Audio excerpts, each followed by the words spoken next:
ദൈവതിരുനാമം വാഴ്ത്തപ്പെടുമാറാകട്ടെ. രാത്രിയിൽ പിന്നെയും നമുക്കൊരുമിച്ച് ദൈവസന്നിധിയിൽ ദൈവത്തിൻ്റെ വചനത്തിൻ്റെ മുമ്പിലായിരിക്കാൻ കർത്താവ് നൽകി തരുന്ന ഈ നല്ല അവസരത്തെ ഓർത്ത് ഞാൻ ദൈവത്തിന് സ്തോത്രം ചെയ്യുന്നു. ഈ ക്ലാസ്സുകൾ ശ്രദ്ധിക്കുന്ന എല്ലാ പ്രിയപ്പെട്ടവരെയും ഓർത്ത് കർത്താവിനെ സ്തുതിക്കുകയും എൻ്റെ സ്നേഹവന്ദനങ്ങളെ അറിയിക്കുകയും ചെയ്യുന്നു. കർത്താവ് കഴിഞ്ഞ ദിവസങ്ങളിലൊക്കെ ദൈവത്തിൻ്റെ വചനത്തിൻ്റെ മുമ്പിലായിരിക്കാൻ, ദൈവവചനം പഠിക്കുവാൻ എല്ലാം കർത്താവ് നമ്മെ ഒരുമിച്ച് സഹായിച്ചു കൊണ്ടിരുന്നു. ഇന്ന് രാത്രിയും കർത്താവ് നമ്മുടെ ജീവിതത്തിൽ അങ്ങനെ ഒരു നല്ല അവസരം നൽകുന്നതോർത്ത് ഞാൻ ദൈവത്തിന് സ്തോത്രം ചെയ്യുന്നു. ഞങ്ങളെ ഓർത്ത് പ്രാർത്ഥിക്കുവാനായിട്ട് ഞാൻ അപേക്ഷിക്കുകയാണ്. ഈ ശുശ്രൂഷ ദൈവത്തിൻ്റെ ഹിതപ്രകാരം, ദൈവവചനത്തിൻ്റെ പരമാർത്ഥതയിലും ദൈവാത്മാവിൻ്റെ നിയോഗപ്രകാരവും ഈ ശുശ്രൂഷകൾ മുൻപോട്ട് കൊണ്ടുപോകുവാൻ ദൈവം സഹായിക്കേണ്ടതിനായിട്ട് ഞങ്ങളെയും ഓർത്ത് പ്രാർത്ഥിക്കുവാനായിട്ട് ആവശ്യപ്പെടുകയാണ്. എഫേസ് ലേഖനമാണ് നമ്മൾ പഠിച്ചുകൊണ്ടിരിക്കുന്നത്. എഫേസ് ലേഖനം 4-ാം അധ്യായം അതിൻ്റെ 4 മുതൽ 6 വരെയുള്ള വാക്യങ്ങളാണ് നമ്മൾ വായിച്ച് ചിന്തിച്ചു കൊണ്ടിരിക്കുന്നത്. ആ വാക്യങ്ങൾ ഒരിക്കൽ കൂടെ നമുക്ക് വായിക്കാം. എഫേസ് ലേഖനം 4-ാം അധ്യായത്തിൻ്റെ 4 മുതൽ 6 വരെയുള്ള വാക്യങ്ങൾ. നിങ്ങളെ വിളിച്ചപ്പോൾ ഏക പ്രത്യാശയ്ക്കായി നിങ്ങളെ വിളിച്ചതുപോലെ ശരീരം ഒന്ന്, ആത്മാവ് ഒന്ന്, കർത്താവ് ഒരുവൻ, വിശ്വാസം ഒന്ന്, സ്നാനം ഒന്ന്, എല്ലാവർക്കും മീതെയുള്ളവനും എല്ലാവരിലും കൂടെ വ്യാപരിക്കുന്നവനും എല്ലാവരിലും ഇരിക്കുന്നവനുമായി എല്ലാവർക്കും ദൈവവും പിതാവുമായവൻ ഒരുവൻ. അപ്പോൾ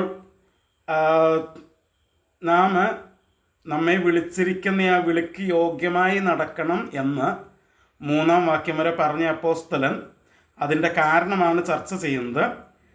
കഴിഞ്ഞ 2 ആഴ്ചകളിൽ അതിൻ്റെ 4-ാം വാക്യത്തിൽ നമ്മെ വിളിച്ചത് ഏക ശരീരമായിട്ടാണെന്നും ഏക ആത്മാവിനാലാണ് നമ്മെ വിളിച്ചത് എന്നുമുള്ള കാര്യങ്ങൾ കഴിഞ്ഞ 2 ദിവസങ്ങൾ നമ്മൾ ചർച്ച ചെയ്യാനായിട്ടിടയായിത്തീർന്നു. ഇന്ന് നമ്മൾ ചർച്ച ചെയ്യുന്നത് ആ 4-ാം വാക്യത്തിൽ തന്നെ പറഞ്ഞിരിക്കുന്ന ഒരു കാര്യമാണ്. നിങ്ങളെ വിളിച്ചപ്പോൾ ഏക പ്രത്യാശയ്ക്കായിട്ട് നിങ്ങളെ വിളിച്ചതുപോലെ. അപ്പോൾ ദൈവം നമ്മെ വിളിച്ചപ്പോൾ ഏക പ്രത്യാശയ്ക്കായിട്ടാണ് നമ്മെ വിളിച്ചിരിക്കുന്നത്. ഏക പ്രത്യാശയ്ക്കായിട്ട്. അപ്പം ദൈവം സഭയിലുള്ള എല്ലാവരെയും വിളിച്ചിരിക്കുന്നത് ഏക പ്രത്യാശയ്ക്കായിട്ടാണ് വിളിച്ചിരിക്കുന്നത്. നോക്കിക്കേ, ദൈവം സഭയിലുള്ളവരെ അല്ലെങ്കിൽ സഭയിലായിരിക്കുന്ന നമ്മെ സഭയിലേക്ക് വിളിച്ചു എന്ന് പറയുമ്പോൾ ദൈവം വിളിക്കുന്നതിന് മുമ്പ് നാം എവിടെയായിരുന്നു? സഭയ്ക്ക് പുറത്തായിരുന്നു. നമ്മൾ എഫേസ് ലേഖനം 2-ാം അധ്യായത്തിൻ്റെ ആദ്യത്തെ ഭാഗത്ത് നമ്മൾ ആ ഭാഗം വിശദമായിട്ട് ചർച്ച ചെയ്തതാണ്. അപ്പോൾ ദൈവം നമ്മെ വിളിക്കുന്നതിന് മുൻപ് നാം സഭയ്ക്ക് പുറത്തായിരുന്നു, ദൈവവുമായിട്ട് ബന്ധമില്ലായിരുന്നു, ദൈവത്തിൽ നിന്ന് ദൂരസ്ഥരായിരുന്നവരായിരുന്നു നമ്മൾ. എന്നാൽ ദൈവം നമ്മളെ വിളിച്ചു, സുവിശേഷത്താൽ അവൻ നമ്മെ വിളിച്ചു, അവൻ്റെ അടുക്കലേക്ക്, സഭയിലേക്ക് അവൻ നമ്മളെ കൊണ്ടുവന്നു. ഇപ്പോൾ ദൈവം നമ്മെ സുവിശേഷത്താൽ വിളിച്ചപ്പോൾ ഈ വാക്യം നമ്മളോട് പറഞ്ഞിരിക്കുന്നത്, നിങ്ങളെ വിളിച്ചപ്പോൾ ഏക പ്രത്യാശയ്ക്കായിട്ടാണ് നിങ്ങളെ വിളിച്ചിരിക്കുന്നത്. ഏക പ്രത്യാശയ്ക്കായിട്ട്. ഇപ്പം നമ്മൾ മനസ്സിലാക്കണം, ദൈവമക്കളുടെ ജീവിതത്തിൽ അവർക്ക് ദൈവം കൊടുത്തിരിക്കുന്നത് ഏക പ്രത്യാശയാണ്. ഒരൊറ്റ പ്രത്യാശ. മനസ്സിലാക്കണം, പല പ്രത്യാശകൾ ദൈവം എന്ത് ചെയ്തിട്ടില്ല? തൻ്റെ വിളിയിൽ കൊടുത്തിട്ടില്ല. ദൈവം തൻ്റെ വിളിയിൽ കൊടുത്തിരിക്കുന്നത് എത്ര പ്രത്യാശ കൊടുത്തിട്ടുണ്ട്? ഓൺലി വൺ, ഒരൊറ്റ പ്രത്യാശയെ കൊടുത്തിട്ടുള്ളൂ. ഏക പ്രത്യാശയ്ക്കായിട്ടാണ് അവൻ നമ്മളെ വിളിച്ചിരിക്കുന്നത്.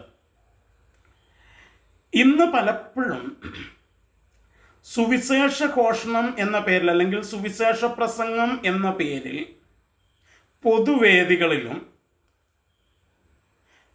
പ്രത്യാശ എന്ന പേരിൽ സഭകളിലും നടക്കുന്ന പ്രസംഗങ്ങൾ നമ്മൾ ശ്രദ്ധിച്ചാൽ അവിടെ പലതരത്തിലുള്ള പ്രത്യാശകളാണ് അവർ ജനത്തിന് കൊടുക്കുന്നത്. എന്നാൽ ദൈവം അങ്ങനെ പലതരത്തിലുള്ള പ്രത്യാശകൾക്കായിട്ടല്ല വിളിച്ചത്. വേദപുസ്തകം പറയുന്നു, ദൈവം നമ്മളെ വിളിച്ചപ്പോൾ ഏക പ്രത്യാശയ്ക്കായിട്ടാണ് വിളിച്ചത്. അങ്ങനെയെങ്കിൽ തീർച്ചയായിട്ടും ഈ ആധുനിക കാലഘട്ടത്തിൽ ഓരോരുത്തർക്കും പലതരത്തിലുള്ള പ്രത്യാശകൾ കൊടുക്കുന്ന, അത് സുവിശേഷ പ്രസംഗങ്ങളാകട്ടെ, സഭയ്ക്കകത്തുള്ള പ്രസംഗങ്ങളാകട്ടെ, എന്തുമാകട്ടെ, അത് ദൈവത്തിൽ നിന്നുള്ളതല്ല എന്ന് നമുക്ക് കൃത്യമായിട്ട് മനസ്സിലാക്കാനായിട്ട് കഴിയും. കാരണം ദൈവം തൻ്റെ വിളിയിൽ കൊടുത്തിരിക്കുന്നത് ഒരൊറ്റ പ്രത്യാശയാണ്. ഇന്ന് പലപ്പോഴും ദൈവം ദൈവത്തിങ്കലേക്ക് അല്ലെങ്കിൽ സുവിശേഷത്തിലേക്ക് ആളുകളെ ക്ഷണിക്കുമ്പോൾ ഇന്നത്തെ വർത്തമാനകാല പ്രസംഗകരിൽ ഭൂരിഭാഗവും അവർ കൊടുക്കുന്നത് പലതരത്തിലുള്ള പ്രത്യാശകളാണ്. എന്ന് വെച്ചാൽ ഒരു രോഗിയായിട്ടുള്ള ഒരു വ്യക്തിയോട് അവർ പറയുന്നത്, നീ കർത്താവിൻ്റെ അടുത്തേക്ക് വന്നാൽ കർത്താവ് നിന്റെ രോഗം സൗഖ്യമാക്കുമെന്നാണ് പറയുന്നത്. സോ അവർക്ക് കൊടുക്കുന്ന പ്രത്യാശ രോഗസൗഖ്യത്തെക്കുറിച്ചുള്ള പ്രത്യാശയാണ്. എന്നാൽ വേറൊരാള് സാമ്പത്തികമായിട്ട് ഞെരുക്കത്തിലിരിക്കുകയാണെങ്കിൽ അയാളോട് പറയുന്നത്, നീ കർത്താവിൻ്റെ അടുത്തേക്ക് വന്നാൽ കർത്താവ് നിന്റെ സാമ്പത്തിക ഞെരുക്കം മാറ്റുമെന്നാണ്. അപ്പൊ നോക്കിക്കേ, ഒരാൾക്ക് കൊടുക്കുന്നത് രോഗസൗഖ്യത്തിൻ്റെ പ്രത്യാശയും മറ്റൊരാൾക്ക് കൊടുക്കുന്നത് സാമ്പത്തിക വിടുതലിൻ്റെ പ്രത്യാശയും. ഇനി കുടുംബ പ്രശ്നത്തിലിരിക്കുന്നവരോട് പറയും, കർത്താവ് നിന്റെ കുടുംബ പ്രശ്നം പരിഹരിച്ചു തരും. ജോലിയില്ലാത്തവരോട് പറയും, കർത്താവ് നിനക്ക് ജോലി തരും. ഇങ്ങനെ ഓരോരുത്തരോടും വ്യത്യസ്ത തരത്തിലുള്ള പ്രത്യാശയാണ് വർത്തമാനകാല പ്രസംഗകര് കൊടുക്കുന്നത്. എന്നാൽ ദൈവം കൊടുക്കുന്നത്, ദൈവം വിളിക്കുമ്പോൾ കൊടുക്കുന്നത് എല്ലാവർക്കും ഏക പ്രത്യാശയാണ്. അത് രോഗമുള്ളവർക്കും രോഗമില്ലാത്തവർക്കും, സാമ്പത്തികമുള്ളവർക്കും സാമ്പത്തിക ഞെരുക്കമുള്ളവർക്കും, കടഭാരമുള്ളവർക്കും കടഭാരമില്ലാത്തവർക്കും, നിന്റെ ജീവിത സാഹചര്യം എന്താണെങ്കിലും ഏത് ജീവിത സാഹചര്യത്തിലുള്ളവർക്കും ദൈവം ഏക പ്രത്യാശയാണ് കൊടുക്കുന്നത്. അവിടെ സാഹചര്യങ്ങൾക്കനുസരിച്ച് വ്യത്യസ്തമായിട്ടുള്ള പ്രത്യാശയല്ല ദൈവം കൊടുക്കുന്നത്. അപ്പോൾ നമ്മൾ മനസ്സിലാക്കണം, അങ്ങനെ വ്യത്യസ്ത പ്രത്യാശകൾ കൊടുക്കുന്ന പ്രസംഗങ്ങൾ അത് ദൈവത്തിൽ നിന്നുള്ളതല്ല എന്ന് നമ്മൾ മനസ്സിലാക്കണം. ദൈവം എത്ര പ്രത്യാശയ്ക്കായിട്ടാണ് നമ്മളെ വിളിച്ചിരിക്കുന്നത്? ഏക പ്രത്യാശയ്ക്കായിട്ടാണ് വിളിച്ചിരിക്കുന്നത്, മറക്കരുത്. നമുക്ക് ഒന്ന് രണ്ട് ഭാഗങ്ങൾ നമുക്ക് അതോടുള്ള ബന്ധത്തിൽ ഒന്ന് ചിന്തിക്കാം. അപ്പോസ്തലനായ പൗലോസ് തിമോഥെയോസിന് എഴുതിയ 1-ാം ലേഖനം, അതിൻ്റെ 1-ാം അധ്യായത്തിൻ്റെ 1-ാം വാക്യത്തിൽ നമ്മൾ വായിക്കുന്നത് ഇങ്ങനെയാണ്. 1 തിമോഥെയോസ് 1-ാം അധ്യായത്തിൻ്റെ 1-ാം വാക്യം. അവിടെ നമ്മൾ വായിക്കുന്നത് ഇങ്ങനെയാണ്. എന്താണ്?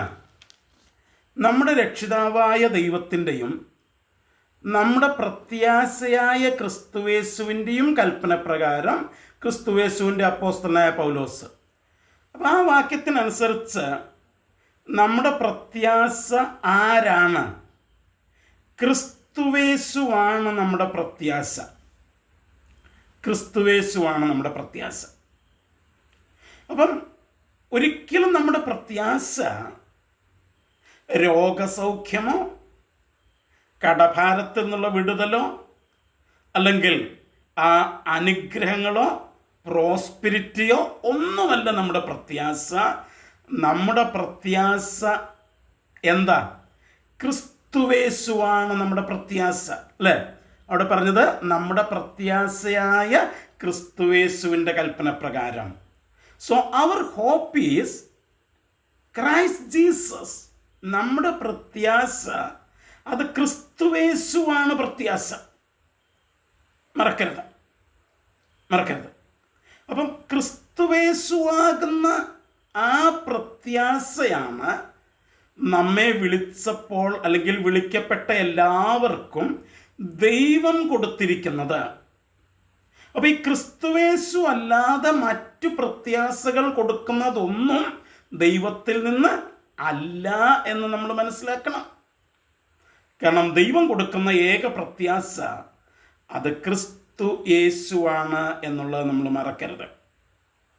ഇനി തീത്തോസിന്റെ ലേഖനത്തിലേക്ക് നമ്മൾ വരുമ്പോൾ അവിടെ 1-ാം അധ്യായത്തിൻ്റെ തീത്തോസിന്റെ ലേഖനം 1-ാം അധ്യായത്തിൻ്റെ 2-ാം വാക്യം നമ്മൾ വായിക്കുമ്പോൾ, തീത്തോസിന്റെ ലേഖനം 1-ാം അധ്യായത്തിൻ്റെ 2-ാം വാക്യം നമ്മൾ വായിക്കുമ്പോൾ അവിടെ നമ്മൾ വായിക്കുന്നു, സകല കാലത്തിനു മുമ്പേ വാഗ്ദത്തം ചെയ്ത നിത്യജീവന്റെ പ്രത്യാശ ഹേതുവായി.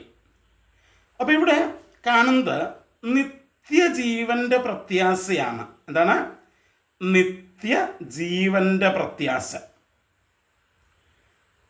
അപ്പൊ ഞാൻ തുടക്കത്തിൽ പറഞ്ഞത് പ്രത്യാശ ഒന്നേ ഉള്ളൂ എന്നാണ് പറഞ്ഞത്. എന്നാൽ ഇപ്പം ഞാൻ 2 പ്രത്യാശ പറഞ്ഞു കഴിഞ്ഞു അല്ലേ? എന്തൊക്കെയാണ്? ഒന്ന്, തിമോഥെയോസിന്റെ 1-ാം ലേഖനം 1-ാം അധ്യായത്തിന്റെ 1-ാം വാക്യപ്രകാരം നമ്മൾ പറഞ്ഞു നമ്മുടെ പ്രത്യാശ ക്രിസ്തുവേശുവാണ് എന്ന് പറഞ്ഞു. ഈ തീത്തോസിന്റെ ലേഖനം 1-ന്റെ 2-ാം വാക്യപ്രകാരം നമ്മൾ പറഞ്ഞു നമ്മുടെ പ്രത്യാശ നിത്യജീവനാണ് എന്ന് പറഞ്ഞു. അപ്പൊ നിങ്ങൾ ചിന്തിക്കും, ഇവിടെ പ്രത്യാശ ഒന്നിലധികം വന്നില്ലേ എന്ന്. നമുക്ക് നോക്കണം. കാരണം അവിടെ 2-ാം വാക്യത്തിൽ പറഞ്ഞിരിക്കുന്ന കാര്യം എങ്ങനെയാണ്? സകല കാലത്തിനും മുമ്പേ വാഗ്ദത്തം ചെയ്ത നിത്യജീവന്റെ പ്രത്യാശ. അപ്പം ഈ വാഗ്ദത്തം, ദൈവം നിത്യജീവൻ വാഗ്ദത്തം ചെയ്തു. എപ്പോൾ? സകല കാലത്തിനും മുൻപ്. അതായത് ബിഫോർ ദ ടൈംസ്, കാലങ്ങൾ ആരംഭിക്കുന്നതിന് മുൻപ് ദൈവം എന്ത് ചെയ്തു? നിത്യജീവൻ വാഗ്ദാനം ചെയ്തു.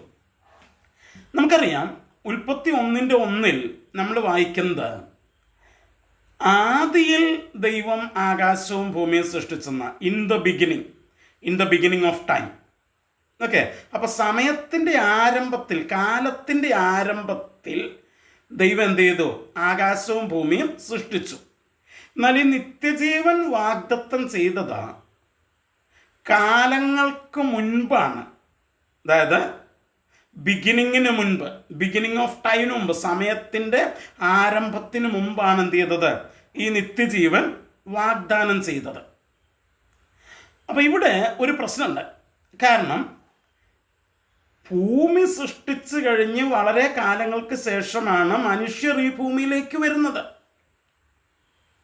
അപ്പൊ ഈ ഭൂമി ഉണ്ടാകുന്നതിന് മുൻപേ ദൈവം ഈ നിത്യജീവൻ വാഗ്ദത്തം ചെയ്യുമ്പോൾ, പ്രോമിസ് ചെയ്യുമ്പോൾ, ഈ പ്രോമിസ് സ്വീകരിക്കാനായിട്ട് ആരെങ്കിലും വേണമല്ലോ. അതാരായിരുന്നു? കാരണം ആരെങ്കിലും ഒരാളോടാണല്ലോ നമ്മൾ വാഗ്ദത്തം ചെയ്യുക. നമ്മൾ ഒറ്റയ്ക്ക് ഇരുന്നിട്ട് എന്ത് ചെയ്യില്ല? വാഗ്ദത്തം ചെയ്യില്ല. സോ നമ്മൾ പ്രോമിസ് ചെയ്യുമ്പോൾ, വാഗ്ദത്തം ചെയ്യുമ്പോൾ, ആ പ്രോമിസ് സ്വീകരിക്കാനായിട്ട് ആരെങ്കിലും ഒരാൾ വേണം. അപ്പം നിത്യതയിൽ, കാലങ്ങൾ ആരംഭിക്കുന്നതിന് മുമ്പ്, സൃഷ്ടി ആരംഭിക്കുന്നതിന് മുൻപ് വാഗ്ദത്തം ചെയ്യപ്പെട്ട ഈ നിത്യജീവൻ, അല്ലെങ്കിൽ ഈ നിത്യജീവൻ ദൈവം വാഗ്ദത്തം ചെയ്യുമ്പോൾ, ആ വാഗ്ദത്തം സ്വീകരിക്കാൻ അവിടെ ആരാ ഉണ്ടായിരുന്നത് എന്ന് ചോദിച്ചാൽ നമ്മൾ പറയും അത് പുത്രനാണ് ഉണ്ടായിരുന്നത്. അപ്പൊ പിതാവായ ദൈവം നിത്യജീവൻ ആർക്ക് വാഗ്ദത്തം ചെയ്തു? പുത്രന് വാഗ്ദത്തം ചെയ്തു. നിത്യജീവൻ പുത്രന് വാഗ്ദത്തം ചെയ്തു, ക്രിസ്തുവേശുവിന്. അവൻ മനുഷ്യനായി ജനിക്കുമ്പോൾ അവൻ ക്രിസ്തുവേശുവാണ്. ആ പുത്രന് അല്ലെങ്കിൽ ക്രിസ്തുവേശുവിനാണ് പിതാവായ ദൈവം എന്ത് ചെയ്തത്? നിത്യജീവൻ വാഗ്ദത്തം ചെയ്തത്. അപ്പൊ ആ ജീവൻ എവിടെയാ ഉള്ളത്? ജീവൻ പുത്രനിലാണുള്ളത്. ജീവൻ എവിടെയാ ഉള്ളത്? പുത്രനിലാണുള്ളത്, അല്ലെ? ജീവൻ പുത്രനിലാണ് ഉള്ളത്. അപ്പം ആ ജീവൻ നമുക്ക് ലഭിക്കണമെന്നുണ്ടെങ്കിൽ എന്ത് ചെയ്യണം? നമുക്ക് ആ പുത്രനെ ലഭിക്കണം. ആ പുത്രനെ നമുക്ക് ലഭിക്കുമ്പോഴാണ് ആ ജീവൻ നമുക്ക് ലഭിക്കുന്നത്, അല്ലേ? നോക്കിക്കേ, യോഹന്നാന്റെ സുവിശേഷം 1-ാം അധ്യായത്തിൻ്റെ 4-ാം വാക്യം നമ്മൾ വായിക്കുന്നു, അവനിൽ ജീവനുണ്ടായിരുന്നു. ആരില്? യേശുവിൽ, പുത്രനിൽ ജീവനുണ്ടായിരുന്നു. കാരണം ആ നിത്യജീവൻ പിതാവ് വാഗ്ദത്തം ചെയ്തത് പുത്രനാണ്. ആ ജീവൻ പുത്രനിലാണ് ദൈവം നിക്ഷേപിച്ചത്, പിതാവ് നിക്ഷേപിച്ചത്. ഏത് നിത്യജീവൻ? നമുക്ക് ലഭിക്കാനുള്ള നിത്യജീവൻ.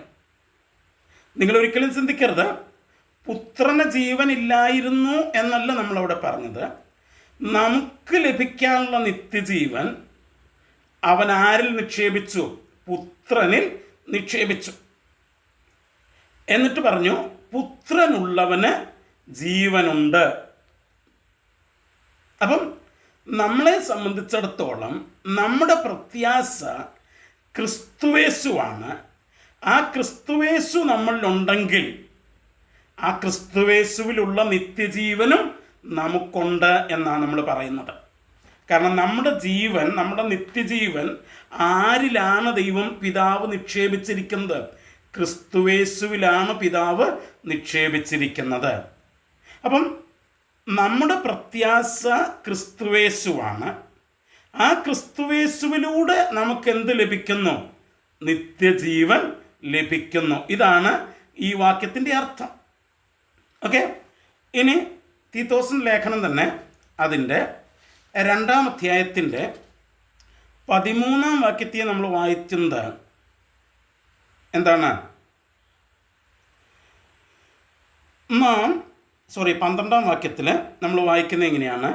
നാം ഭാഗ്യകരമായ പ്രത്യാശയ്ക്കായിട്ടും നമ്മുടെ മഹാദൈവവും നമ്മുടെ രക്ഷിതാവുമായ യേശുക്രിസ്തുവിൻ്റെ തേജസ്സിൻ്റെ പ്രത്യക്ഷതയ്ക്കായിട്ടും കാത്തുകൊണ്ട്. അപ്പം നമ്മുടെ ഭാഗ്യകരമായ പ്രത്യാശ എന്താണ്? ക്രിസ്തുവേശുവാണ്. അപ്പം ഈ വാക്യത്തിൽ പറഞ്ഞിരിക്കുന്നു, ആ ക്രിസ്തുവേശുവിൻ്റെ തേജസ്സിൻ്റെ പ്രത്യക്ഷതയ്ക്കായിട്ടാണ് നമ്മൾ പ്രത്യാശയോടെ കാത്തിരിക്കുന്നത്.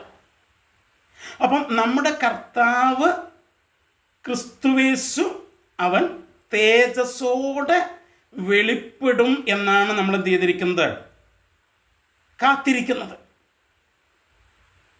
ഇപ്പം ചിലർ പറയാറുണ്ട്, അവിടെ മഹാദൈവവും നമ്മുടെ രക്ഷിതാവുമായ യേശു ക്രിസ്തു എന്ന് പറഞ്ഞിരിക്കുന്നത്, മഹാദൈവം എന്ന് പറഞ്ഞിരിക്കുന്നത് യേശു ക്രിസ്തുവിനെ കുറിച്ചല്ല, പിതാവിനെ കുറിച്ചാണ്. അതുകൊണ്ട് യേശു ദൈവമല്ല. അപ്പം നമ്മൾ കാത്തിരിക്കുന്നത് യേശുവിൻ്റെ പ്രത്യക്ഷതയ്ക്കായിട്ട് മാത്രമല്ല, പിതാവായ ദൈവത്തിൻ്റെ പ്രത്യക്ഷതയ്ക്കായിട്ടും കൂടെയാണ് എന്നൊക്കെ പഠിപ്പിക്കുന്നവർ ഇന്ന് എഴുന്നേറ്റിട്ടുണ്ട്. പക്ഷേ ബൈബിൾ അവർ പറയുന്നത് ഇത് ട്രാൻസ്ലേഷൻ മിസ്റ്റേക്കാണെന്നാണ് പറയുന്നത്. പക്ഷെ ബൈബിൾ പഠിക്കുമ്പോൾ ആ ഭാഗത്തിൻ്റെ തന്നെ കോണ്ടക്സ്റ്റ്, പശ്ചാത്തലം അത് അനുവദിക്കുന്നില്ല. കാരണം മഹാദൈവവും യേശുക്രിസ്തുവും രണ്ട് വ്യത്യസ്ത വ്യക്തികളായിട്ടാണ് അവിടെ രേഖപ്പെടുത്തിയിരിക്കുന്നതെങ്കിൽ 14-ാം അധ്യായത്തിലേക്ക് വരുമ്പോൾ, 14-ാം വാക്യത്തിലേക്ക് വരുമ്പോൾ അവിടെ പറയുന്നത് അവൻ നമ്മെ സകല ധർമ്മത്തിൽ നിന്നും വീണ്ടെടുത്തു എന്നാണ്. ഹി ഹാസ് റിഡീംഡ് us, ദേ അല്ല. അപ്പോൾ പ്രത്യക്ഷത മഹാദൈവവും രക്ഷിതാവുമായ യേശുക്രിസ്തുവിൻ്റെ പ്രത്യക്ഷത പറഞ്ഞിട്ട് അടുത്ത് പറയുന്നത് അവൻ എന്ന ഏകവചനമാണ്. അവിടെ മഹാദൈവവും യേശുക്രിസ്തുവും രണ്ട് വ്യത്യസ്ത വ്യക്തികളാണെങ്കിൽ ഇവിടെ അവൻ എന്ന് പറയാൻ പറ്റില്ല, അവർ എന്ന് പറയേണ്ടി വരും. കാരണം ആരാണോ പ്രത്യക്ഷനാകുന്നത് അവൻ നമ്മെ അധർമ്മങ്ങളിൽ നിന്ന് വീണ്ടെടുത്തു എന്നാണ് പറഞ്ഞിരിക്കുന്നത്. അപ്പം പ്രത്യക്ഷനാകുന്ന ഒരുത്തൻ മാത്രമാണ്. അവൻ്റെ പേര് കൃത്യമായിട്ട് 12-ാം വാക്യത്തിൽ പറഞ്ഞിട്ടുണ്ട്, അവൻ യേശുക്രിസ്തുവാണ്. അപ്പം യേശുക്രിസ്തു മാത്രമാണ് പ്രത്യക്ഷനാകുന്നത് എന്ന് നമ്മൾ പറയുമ്പോൾ ആ യേശുക്രിസ്തു ആരാണ്? മഹാദൈവവും നമ്മുടെ രക്ഷിതാവും ആണ്. കാരണം പിതാവിനെക്കുറിച്ച് പറയുന്നത് പിതാവിനെ ആരും ഒരു നാളും കണ്ടിട്ടില്ല എന്നാണ് പറയുന്നത്. സോ കാണാൻ കഴിയുന്നത് യേശുവിനെ മാത്രമാണ്, മറക്കരുത്. അപ്പോൾ ഇവിടെ നമ്മുടെ പ്രത്യാശ എന്ന് പറയുന്നത് യേശുക്രിസ്തുവിൻ്റെ പുനരാഗമനം, അവൻ്റെ വീണ്ടും വരവ്, അവൻ്റെ പ്രത്യക്ഷതയാണ് സഭയുടെ ഭാഗ്യകരമായ പ്രത്യാശ എന്ന് നമ്മളിവിടെ വായിക്കുന്നു. അപ്പം ആ പ്രത്യാശയ്ക്കായിട്ടാണ് ദൈവം നമ്മളെ എന്ത് ചെയ്തിരിക്കുന്നത്, വിളിച്ചിരിക്കുന്നത്. ഏത് പ്രത്യാശ? യേശു വരും എന്നുള്ള ആ പ്രത്യാശയ്ക്കായിട്ട്. അതിനായിട്ടാണ് ദൈവം നമ്മളെ എന്ത് ചെയ്തിരിക്കുന്നത്, വിളിച്ചിരിക്കുന്നത്. ഓക്കെ, മറക്കരുത്. അപ്പം ഇവിടെ എന്താണ്, യേശുക്രിസ്തുവിൻ്റെ മടങ്ങിവരവ് എന്നുള്ള പ്രത്യാശയാണ് ദൈവം സഭയ്ക്ക് നൽകിയിരിക്കുന്ന ഭാഗ്യകരമായ പ്രത്യാശ. അത് രോഗസൗഖ്യമല്ല, വിടുതലല്ല, പണമല്ല, ഭൗതിക വിടുതലുകളോ ഭൗതിക അനുഗ്രഹങ്ങളോ അല്ല ദൈവം നമുക്ക് നൽകിയിരിക്കുന്ന പ്രത്യാശ. ഏക പ്രത്യാശ ദൈവം സഭയ്ക്ക് നൽകിയിരിക്കുന്ന, സഭയെ വിളിച്ചപ്പോൾ അവർക്ക് നൽകിയിരിക്കുന്ന ഏക പ്രത്യാശ എന്ന് പറയുന്നത് ഇറ്റ്സ് എ ബ്ലെസ്സഡ് ഹോപ്പ്. അത് ഭാഗ്യകരമായ ഒരു പ്രത്യാശയാണ്. എന്താണ് ആ പ്രത്യാശ? യേശുക്രിസ്തുവിൻ്റെ പ്രത്യക്ഷത, അല്ലെങ്കിൽ യേശുക്രിസ്തു തന്നെയാണ് നമ്മുടെ പ്രത്യാശ. അവൻ പ്രത്യക്ഷനാകുമ്പോൾ നമുക്ക് പൂർണ്ണതയിൽ ലഭിക്കുവാൻ പോകുന്ന ആ നിത്യജീവൻ തന്നെയാണ് നമ്മുടെ പ്രത്യാശ. മറക്കരുത്, മറക്കരുത്. ഓക്കെ, അപ്പം ഇതാണ് നമ്മളിവിടെ വായിക്കുന്നത്. ഇനി 1 പത്രോസിൻ്റെ ലേഖനത്തിലേക്ക് നമ്മൾ വരുമ്പോൾ അവിടെ നമ്മൾ എന്താണ് കാണുന്നത് എന്ന് നമുക്ക് നോക്കാം. 1 പത്രോസിൻ്റെ ലേഖനം അതിൻ്റെ 1-ാം അധ്യായത്തിൻ്റെ 3-ാം വാക്യം നമുക്കൊന്ന് വായിക്കാം. അവിടെ നമ്മൾ വായിക്കുന്നത് എങ്ങനെയാണ്? നമ്മുടെ കർത്താവായ യേശുക്രിസ്തുവിൻ്റെ പിതാവായ ദൈവത്തിന് സ്തോത്രം. അവൻ മരിച്ചവരുടെ ഇടയിൽ നിന്നുള്ള യേശുക്രിസ്തുവിൻ്റെ പുനരുത്ഥാനത്താൽ തൻ്റെ കരുണാധിക്യ പ്രകാരം നമ്മെ ജീവനുള്ള പ്രത്യാശയ്ക്കായി, എന്ന് വെച്ചാൽ 4-ാം വാക്യം തൊട്ട്, അന്ത്യകാലത്ത് വെളിപ്പെടുവാൻ ഒരുങ്ങിയിരിക്കുന്ന രക്ഷയ്ക്ക് വിശ്വാസത്താൽ ദൈവശക്തിയാൽ കാക്കപ്പെടുന്ന നിങ്ങൾക്ക് വേണ്ടി സ്വർഗത്തിൽ സൂക്ഷിച്ചിരിക്കുന്നതും ക്ഷയം, മാലിന്യം, വാട്ടം എന്നിവ ഇല്ലാത്തതുമായ അവകാശത്തിനായി തന്നെ വീണ്ടും ജനിപ്പിച്ചിരിക്കുന്നു. അപ്പം ദൈവം നമുക്ക് നൽകിയ ജീവനുള്ള പ്രത്യാശ എന്ന് പറയുന്നത് ഇപ്പോൾ അതെവിടെയാണ്? It is kept in heaven. അതിപ്പോൾ സ്വർഗത്തിൽ സൂക്ഷിച്ചിരിക്കുകയാണ്. പ്രിയമുള്ളവരെ, ഈ ഭൂമിയിലെ ബാങ്കിലോ റിസർവ് ബാങ്കിലോ കിടക്കുന്ന പണമല്ല അത്. ഇതിലെ റോഡുകളിലൂടെ ഓടുന്ന വണ്ടിയല്ല അത്. ഇവിടെ നിങ്ങൾ കാണുന്ന കെട്ടിടങ്ങളല്ല അത്. It is kept in heaven. അത് സ്വർഗത്തിൽ സൂക്ഷിച്ചിരിക്കുന്ന പ്രത്യാശയാണത്. സ്വർഗത്തിൽ സൂക്ഷിച്ചിരിക്കുന്നതിന് വേണ്ടിയുള്ള പ്രത്യാശയാണ്. ഇനി ആ സ്വർഗത്തിൽ സൂക്ഷിച്ചിരിക്കുന്നതിൻ്റെ പ്രത്യേകത എന്താ? അത് അന്ത്യകാലത്ത് വെളിപ്പെടാൻ പോകുന്നതാണത്. അപ്പം ഇപ്പം എന്ത് ചെയ്യത്തില്ല? വെളിപ്പെടില്ല. നമ്മുടെ പ്രത്യാശയുടെ നിവൃത്തീകരണം ഇപ്പോൾ വെളിപ്പെടില്ല. ആരെങ്കിലും നിങ്ങളോട് ഇപ്പോൾ അത് വെളിപ്പെടുമെന്ന് പറഞ്ഞാൽ നിങ്ങളത് വിശ്വസിക്കരുത്. കാരണം ദൈവത്തിൻ്റെ വചനം പറയുന്നത് ആ പ്രത്യാശയുടെ പൂർത്തീകരണം ഇപ്പോൾ സംഭവിക്കില്ല, ഇപ്പോൾ വെളിപ്പെടില്ല. അത് അന്ത്യകാലത്താണ് വെളിപ്പെടാൻ പോകുന്നത്. അന്ത്യകാലത്ത് മാത്രമല്ല, അത് സ്വർഗത്തിൽ സൂക്ഷിച്ചിരിക്കുന്നതാണ്. മാത്രമല്ല, അതിന് ക്ഷയമില്ല, മാലിന്യമില്ല, വാട്ടമില്ല.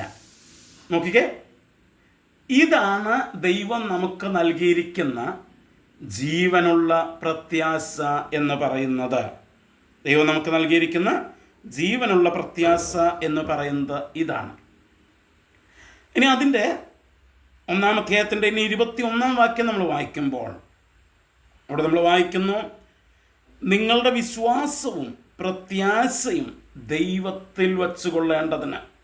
അപ്പം ഈ ദൈവം നമ്മെ ഏക പ്രത്യാശയ്ക്കായിട്ട് വിളിച്ചപ്പോൾ നമ്മുടെ പ്രത്യാശ ആ ദൈവത്തിൽ തന്നെ ആയിരിക്കണം. അതായത് അവൻ നമ്മെ ഏക പ്രത്യാശയ്ക്കായിട്ട് വിളിച്ചെങ്കിൽ ആ ഏക പ്രത്യാശയിൽ തന്നെ ആയിരിക്കണം നമ്മുടെ പ്രത്യാശ എന്ന് പറയുന്നത്. ഓക്കെ, ഇനി എന്താണ് ആ പ്രത്യാശയുടെ യഥാർത്ഥ സംഭവം എന്ന് യോഹന്നാൻ്റെ 1-ാം ലേഖനത്തിൽ നമ്മൾ വായിക്കുന്നുണ്ട്. യോഹന്നാൻ്റെ 1-ാം ലേഖനം അതിൻ്റെ 3-ാം അധ്യായത്തിൻ്റെ 3-ാം വാക്യത്തിൽ നമുക്കൊക്കെ വളരെ പരിചയമുള്ളൊരു വാക്യമാണത്. യോഹന്നാൻ്റെ 1-ാം ലേഖനം 3-ാം അധ്യായത്തിൻ്റെ 3-ാം വാക്യത്തിൽ നമ്മളിങ്ങനെയാണ് വായിക്കുന്നത്, അവനിൽ ഈ പ്രത്യാശയുള്ളവനെല്ലാം അവൻ നിർമ്മലനായിരിക്കുന്നത് പോലെ തന്നെ നിർമ്മലീകരിക്കുന്നു. അപ്പം ഈ പ്രത്യാശ, ഏത് പ്രത്യാശ?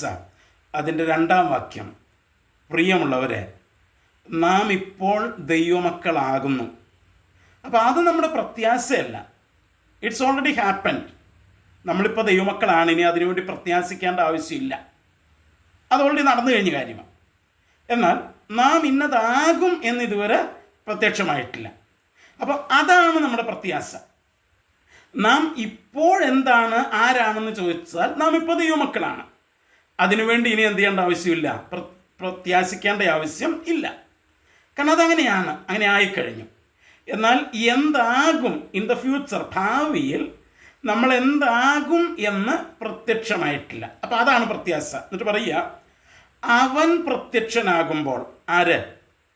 യേശു പ്രത്യക്ഷനാകുമ്പോൾ നാം അവനെ താൻ ഇരിക്കും പോലെ തന്നെ കാണുന്നതാകൊണ്ട് അവനോട് സദൃശന്മാർ ആകും എന്ന് വിട്ട് പറയാം. അവനിൽ ഈ പ്രത്യാശയുള്ളവനല്ല.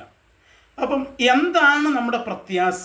ഏക പ്രത്യാശ, കർത്താവ് വരുമ്പോൾ നാം കർത്താവിനെ മുഖാമുഖമായിട്ട് കാണുമെന്നും അങ്ങനെ കാണുന്നത് കൊണ്ട് നാമും അവനോട് സദൃശന്മാരാകും, അല്ലെങ്കിൽ അവനെ പോലെ ആയിത്തീരുമെന്നുമുള്ളതാണ് നമ്മുടെ പ്രത്യാശ.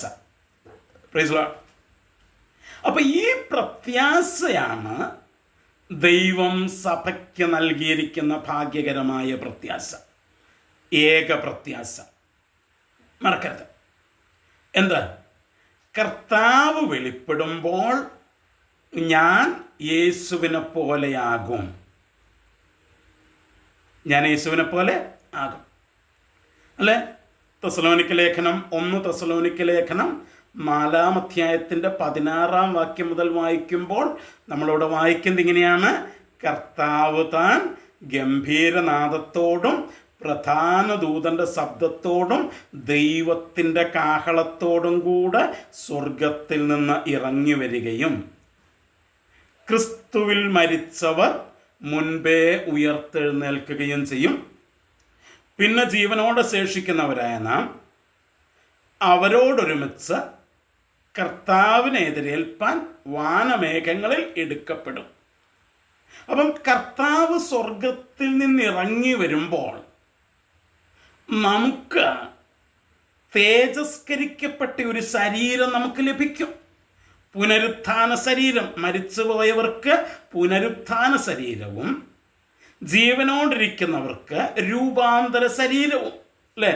1 കൊരിന്ത്യർ ലേഖനം 15-ാം അധ്യായത്തിൽ നമ്മൾ വായിക്കുന്നത് നാം കണ്ണിമയ്ക്കുന്നതിനിടയിൽ രൂപാന്തരപ്പെടുമെന്നാണ് പറഞ്ഞത്. എന്ന് വെച്ച് കഴിഞ്ഞാൽ ഈ രൂപം മാറിയിട്ട് മറ്റൊരു രൂപത്തിലേക്ക് നാം മാറും. ആരുടെ രൂപത്തിലേക്ക്?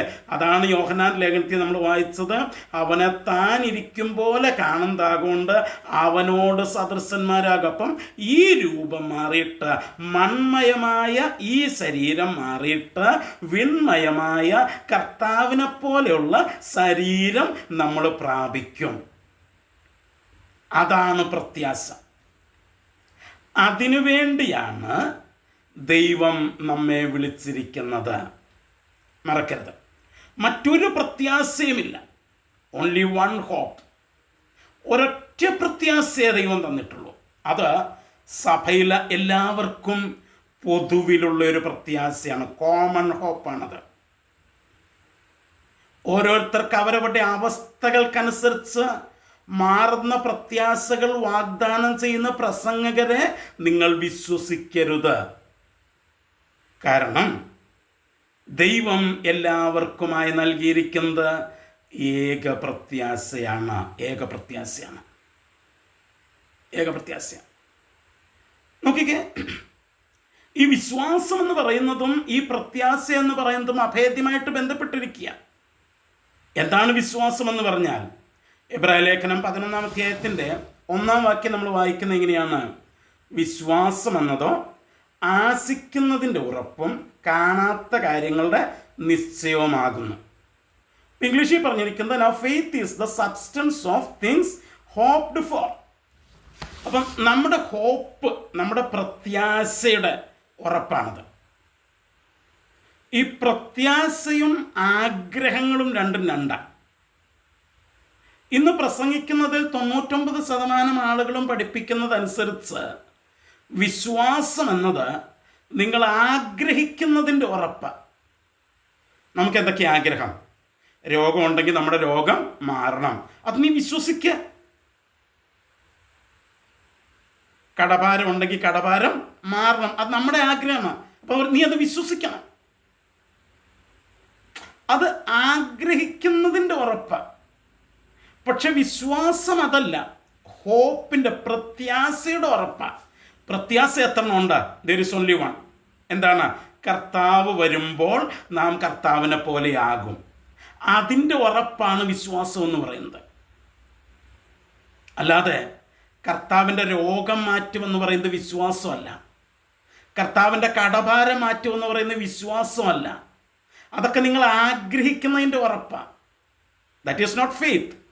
അത് ബിബ്ലിക്കൽ ഫെയ്ത്ത് അല്ല, അത് ദൈവവചന പ്രകാരമുള്ള വിശ്വാസമല്ല. അത് ഞാൻ പറഞ്ഞത് ദൈവം രോഗം മാറ്റില്ലെന്നോ ദൈവം നിങ്ങളുടെ കടഭാരം മാറ്റില്ലെന്നോ ഒന്നുമല്ല ഞാൻ പറഞ്ഞത്. അതെല്ലാം ദൈവം ചെയ്യും, ദൈവത്തിന് ചെയ്യാൻ കഴിയും. ഞാൻ ഉദ്ദേശിച്ചത് അതെല്ലാം ചെയ്യാൻ ദൈവത്തിന് കഴിയും. ദൈവം ഇച്ഛിക്കുന്നെങ്കിൽ ദൈവം അത് ചെയ്യും. പക്ഷേ സഭയുള്ള എല്ലാവർക്കുമായിട്ട് ദൈവം പൊതുവിൽ കൊടുത്തിരിക്കുന്ന പ്രത്യാശ ഏക പ്രത്യാശയാണ്.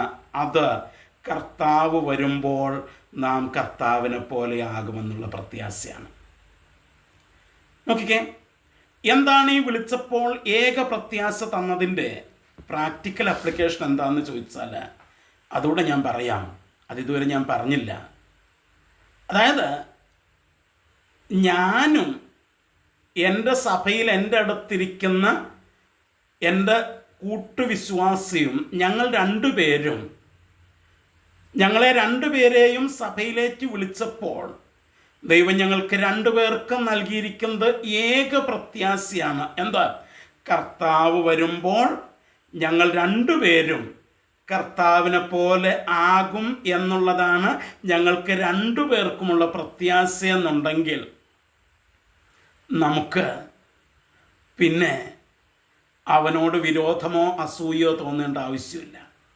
അവനെ ലുക്ക് ഡൗൺ ചെയ്യേണ്ട ആവശ്യമില്ല. നമ്മൾക്കൊക്കെ പറ്റുന്നൊരു കുഴപ്പം എന്താ വെച്ച് കഴിഞ്ഞാൽ, പലപ്പോഴും നമ്മുടെ സഭയിൽ ഒരാൾക്ക് എന്തെങ്കിലും ഒരു മാറാ രോഗം വന്നു കഴിഞ്ഞാൽ നമ്മൾ ഉടനെ ചോദിക്കും, എന്തുകൊണ്ടാണ് അവൻ അങ്ങനെ വന്നത്? അവൻ പാപിയ, അവൻ കൊള്ളരുതാത്തവനാ, അവൻ ദൈവം. നോ, ദൈവം അതല്ല നമുക്ക് തന്നിരിക്കുന്ന പ്രത്യാശ. എനിക്ക് പണമുണ്ടെങ്കിൽ അതിൻ്റെ പേരിൽ അഹങ്കരിക്കാൻ എനിക്ക് പറ്റില്ല. കാരണം ദൈവം ആ ഒരു പ്രത്യാശ എനിക്ക് തന്നിട്ടില്ല. ദൈവം എനിക്ക് തന്നിരിക്കുന്നത്, നമുക്കെല്ലാവർക്കും തന്നിരിക്കുന്നത് ഏക പ്രത്യാശയാണ്. അത് നടപ്പിലാകാൻ പോകുന്നത്, നിവർത്തീകരിക്കപ്പെടാൻ പോകുമ്പോൾ കർത്താവ് വരുമ്പോഴാണ്. മറക്കരുത്. അപ്പം ആ കർത്താവിനോടുകൂടെ സ്വർഗത്തിൽ നിത്യകാലം ഒരുമിച്ച്, സ്വർഗത്തിലെന്ന് ഞാൻ പറയുമ്പോൾ നിങ്ങൾ ക്ഷമിക്കണം, ഞാനതങ്ങ് പറഞ്ഞതാണ്. കർത്താവിനോടുകൂടെ നിത്യകാലം ഒരുമിച്ച് പാർക്കാൻ, ഒരുമിച്ചായിരിക്കാനായിട്ട് വിളിക്കപ്പെട്ട നമുക്ക് ഈ ലോകത്തിലെ ചുരുങ്ങിയ ചില വർഷങ്ങൾ ഐക്യതയിൽ നിൽക്കാനായിട്ട് കഴിയുന്നില്ലെങ്കിൽ അതിൻ്റെ അർത്ഥം നമുക്ക് ഈ പ്രത്യാശ ശരിയായിട്ട് ലഭിച്ചിട്ടില്ലെന്നാണ് അതിൻ്റെ അർത്ഥം. ഒരാൾ പറഞ്ഞു, സകല വിശുദ്ധന്മാരോട് ഒരുമിച്ച് കർത്താവിനോട് കൂടെ വസിക്കുന്നത് വളരെ തേജസ്സേറിയ ഒരു അനുഭവമാണ്. പക്ഷെ അതേ വിശുദ്ധന്മാരോട് ഒരുമിച്ച് ഈ ഭൂമിയിൽ വസിക്കുന്നത് അത് വേറൊരു അനുഭവമാണ്. നോക്കിക്കേ, we are all waiting for the appearance of our lord Jesus Christ. നാം എല്ലാവരും കർത്താവിൻ്റെ പ്രത്യക്ഷതയ്ക്ക് വേണ്ടി കാത്തിരിക്കുന്നവരാണ്. കർത്താവിൻ്റെ പ്രത്യക്ഷതയിൽ നാം എല്ലാവരും അവനെ പോലെയാകും. നിത്യകാലം, യുഗായുഗം അവനെ പോലെയായി അവനോടൊരുമിച്ച് നിത്യത മുഴുവൻ ഒരുമിച്ച് ചെലവഴിക്കാനുള്ളവരാണ് നാം എന്നുള്ള ബോധ്യം നമുക്കുണ്ടെങ്കിൽ ഈ ലോകത്തിലെ ചില അപ്രസക്തമായിട്ടുള്ള അഭിപ്രായ വ്യത്യാസങ്ങളോ ജീവിത നിലവാരങ്ങളിലെ വ്യത്യാസങ്ങളോ ഒക്കെ മാറ്റിവെച്ചിട്ട് എല്ലാവരെയും ഒരുപോലെ സ്നേഹിക്കാനും ഒരുപോലെ ഉൾക്കൊള്ളാനും ഒരുപോലെ ചേർത്ത് പിടിക്കാനും നമുക്ക് കഴിയും. ആർക്ക്? ഈ പ്രത്യാശയുള്ളവർക്ക്. അതാ പൗലോസ് പറഞ്ഞ, നിങ്ങളെ വിളിച്ച വിളിക്ക് യോഗ്യമായിട്ട് നടപ്പിനെന്തുകൊണ്ട്? നിങ്ങൾ ഏക ശരീരമായിട്ട് വിളിക്കപ്പെട്ടവരാണ്, ഏകാത്മാവിനാൽ വിളിക്കപ്പെട്ടവരാണ്, ഏക പ്രത്യാശയ്ക്കായിട്ട് വിളിക്കപ്പെട്ടവരാണ്. ഓരോരുത്തർക്കും വ്യത്യസ്ത പ്രത്യാശകളില്ല. ഏക പ്രത്യാശയ്ക്കായിട്ട് വിളിക്കപ്പെട്ടവരാണ്. ആ ഏക പ്രത്യാശയോടുകൂടെ നമുക്ക് മുൻപോട്ടേക്ക് പോകാം. അതിനായി ദൈവം നമ്മെ സഹായിക്കട്ടെ. ഈ വചനങ്ങളാൽ ദൈവം നമ്മെ അനുഗ്രഹിക്കട്ടെ.